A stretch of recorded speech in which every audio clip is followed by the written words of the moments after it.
EVs and other modern vehicles are fantastic, but connected cars and motorcycles do have a downside if you're not prepared. This week on EV Rider, we're taking a look at how to avoid a digital meltdown.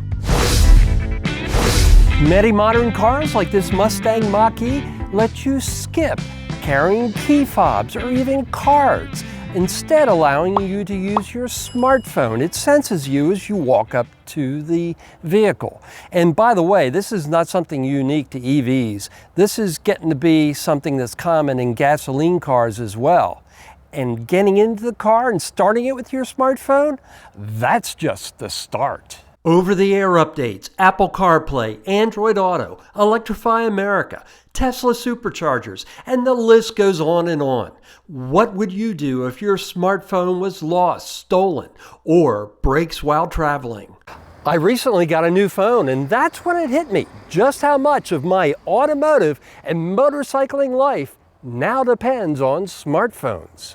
For example, I use my smartphone to control my Zeros app and get firmware updates, while my Yamaha's native navigation and infotainment functions are dead in the water without a smartphone. While that's not terrible, drivers of connected cars that don't have a key, a fob, or a card as a backup with them could end up stranded. You might think, well, I'll just run to the store, get a new phone, and I'll be back in business. But these days, with all the passkeys, biometrics, passwords, and more, it's probably going to be more time-consuming than you anticipated setting up a new phone, even if you've backed up your old one and use Android's, Apple's, or Samsung's transfer apps. In my case, I use Samsung's Smart Switch. It did a fantastic job installing everything right down to my home screens, folders, and smartwatch apps. But with more than 100 gigs of data, it could take you hours or even days to perfectly duplicate your old phone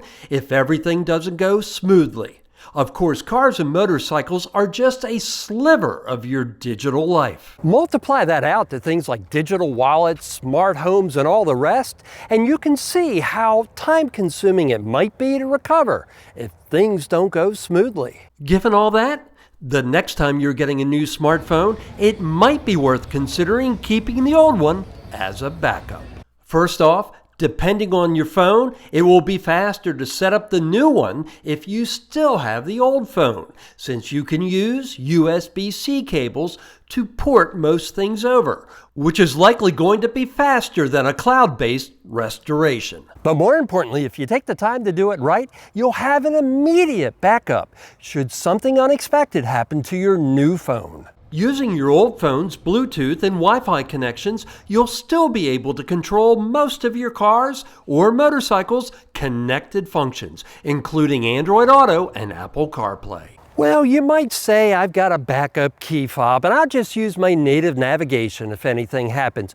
And that might be true, but some vehicles these days either aren't including native navigation, or if they do, after a trial period, they require a subscription for full functionality. For example, if I wanted to use my Mustang's native navigation and still have live traffic and live weather, I'd have to pay an $8 a month subscription fee to Ford. If you can afford to, you might find that once you figure in all the hassle, it may make more sense to keep your old phone as a backup rather than sell it or trading it in for pennies on the dollar. If you enjoyed this EV Rider video, please go ahead and give it a like, hit that notification bell, and subscribe to the EV Rider YouTube channel so I can continue to bring you more adventures in EV motoring.